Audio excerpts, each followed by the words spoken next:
Shalom, selamat pagi Jemaat Gereja Betani El Betel Solo Baru. Pagi hari ini kita boleh bersama-sama bersatu hati untuk kita datang sama Tuhan dan menyembah Tuhan untuk memulai hari kita bersama dengan Dia. Mari sebelumnya kita mau sama-sama berdoa. Tuhan, kami mengucap syukur pagi hari ini kami boleh bangun dengan keadaan yang luar biasa, lebih baik daripada hari kemarin Tuhan. Kami berterima kasih karena penyertaan-Mu, karena tuntunan-Mu, pemeliharaanmu Tuhan atas hidup kami, atas keluarga kami, dan atas lingkungan sekitar kami Bapa. Kami berdoa Tuhan, biarlah pagi hari ini kami boleh belajar dari Paulus Tuhan, di mana keteguhan hatinya, imannya untuk terus berjalan dalam panggilan-Mu.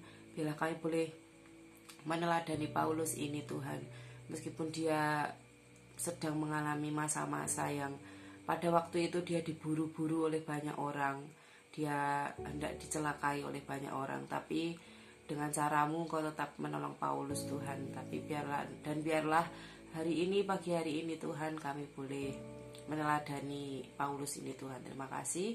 Hanya di dalam nama-Mu Bapa kami berdoa dan mengucap syukur. Haleluya. Amin. Saudara yang dikasihi Tuhan, hari ini kita akan membahas pada Kisah Para Rasul 25 ayat yang pertama sampai ayat yang ke-12. Tapi sebelumnya saya akan membacakan terlebih dahulu Kisah Para Rasul 23 ayat yang ke-12. Jadi ini supaya saudara tahu awal mula dari perikop yang akan saya bahas hari ini. Kelompokan orang-orang Yahudi. Ayat yang ke-12.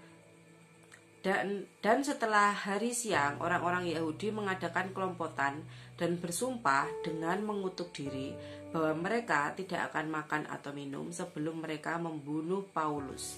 Jadi ternyata orang-orang Yahudi pada waktu itu mereka benar-benar punya niat, mereka benar-benar sampai mau berpuasa gitu ya, bernasar mungkin pada kelompokan mereka. Mereka tidak akan makan dan minum sebelum mereka membunuh Paulus. Dan perikop setelah ini saudara, ini membahas tentang bagaimana mereka sampai melobi dalam bahasa sekarang, melobi hakim, mereka sampai mungkin membayar orang dalam untuk menjebloskan Paulus dalam penjara dan membunuhnya saudara. Kita baca sekarang pasal yang ke-25 ayat yang pertama sampai ayat yang ke-12. Paulus di hadapan Festus naik banding kepada Kaisar. 3 hari sesudah tiba di provinsi itu, berangkatlah Festus dari Kaisarea ke Yerusalem. Di situ imam-imam kepala dan orang-orang Yahudi yang terkemuka datang menghadap dia dan menyampaikan dakwaan terhadap Paulus. Bayangkan saudara, ini imam-imam loh, dan orang-orang terkemuka di bangsa Yahudi. Dan mereka menyampaikan dakwaan terhadap Paulus kepada Festus ya. Mereka meminta untuk anugerah yang merugikan Paulus, yaitu untuk menyuruh Paulus datang ke Yerusalem sebab mereka sedang membuat rencana untuk membunuh dia di tengah jalan. Bayangkan saudara, orang-orang yang terkemuka, mereka pemuka-pemuka agama bersepakat berkelompokan untuk membunuh Paulus saudara. Bayangkan, bahkan mereka nggak mau nih pakai jalur yang biasa. Mereka mau benar-benar di jalan dan membunuh Paulus. Sebegitu mereka mungkin antipati ya sama Injil pada waktu itu. Ayat yang keempat, tetapi Festus menjawab bahwa Paulus tetap ditahan di Kaisarea dan bahwa ia sendiri bermaksud untuk segera kembali ke sana. Ternyata Festus ini mungkin dia punya rencana yang baik gitu untuk Paulus supaya dia tidak dijebloskan ke dalam penjara, tidak dibunuh oleh orang-orang Yahudi pada waktu itu. Katanya, karena itu baiklah orang-orang yang berwenang di antara kamu turut ke sana bersama-sama dengan aku dan mengajukan dakwaan terhadap dia jika ada kesalahan. Festus tinggal tidak lebih daripada 8 atau 10 hari di Yerusalem. Sesudah itu ia pulang ke Kaisarea. Pada keesokan harinya ia mengadakan sidang pengadilan dan menyuruh menghadapkan Paulus.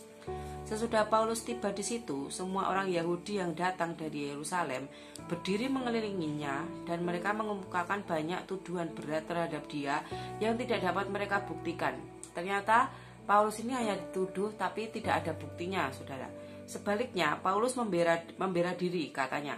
Aku sedikit pun tidak bersalah, baik terhadap hukum Taurat, orang Yahudi, maupun terhadap bait Allah atau terhadap kaisar. Tetapi Festus yang hendak mengambil hati orang Yahudi menjawab Paulus, katanya, apakah engkau bersedia pergi ke Yerusalem supaya engkau dihakimi di sana di hadapanku tentang perkara ini? Tetapi kata Paulus, aku sekarang berdiri di sini di hadapan pengadilan kaisar, dan disinilah aku harus dihakimi. Seperti engkau sendiri tahu bahwa benar-benar sedikit pun aku tidak berbuat salah terhadap orang Yahudi. Tetapi jika aku benar-benar bersalah dan berbuat sesuatu kejahatan yang setimpal dengan hukuman mati, aku rela mati. Tetapi jika apa yang mereka tunjukkan itu terhadap aku ternyata tidak benar, tidak ada seorang pun yang berhak menyerahkan aku sebagai suatu anugerah kepada mereka. Kata-kata yang mungkin ini saudara,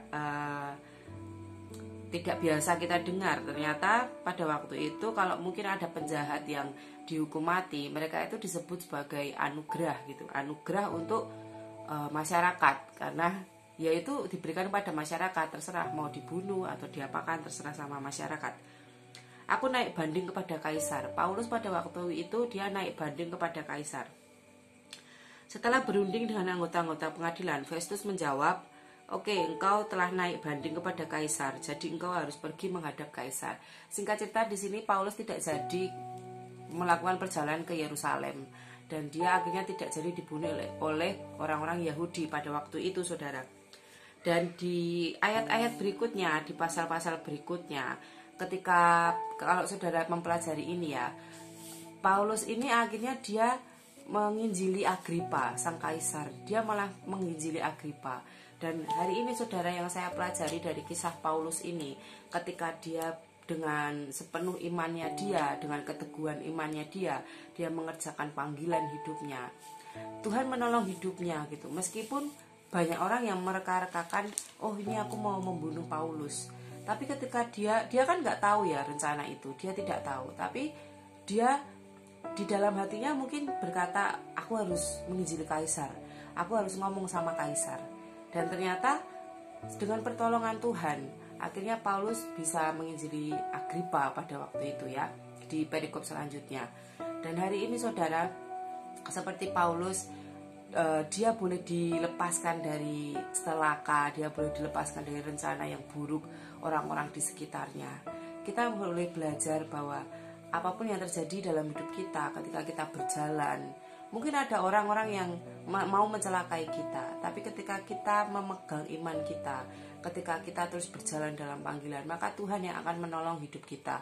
Maka tiba-tiba kecelakaan itu akan luput, tiba-tiba hal-hal yang buruk itu akan luput dari dalam hidup kita, saudara. Jadi hari ini sama-sama ayo kita lebih setia lagi dalam mengerjakan panggilan Tuhan, lebih setia lagi dalam kita mengerjakan pelayanan di gereja maupun pelayanan di rumah, ataupun kita lebih setia lagi ketika kita kuliah, ketika kita sekolah, saudara, supaya Tuhan boleh meluputkan setiap hal-hal yang buruk yang ada dalam hidup kita. Demikian renungan yang boleh saya sampaikan, biarlah ini boleh menjadi berkat buat kita semua pada hari ini. Terima kasih, selamat beraktivitas, Tuhan Yesus memberkati.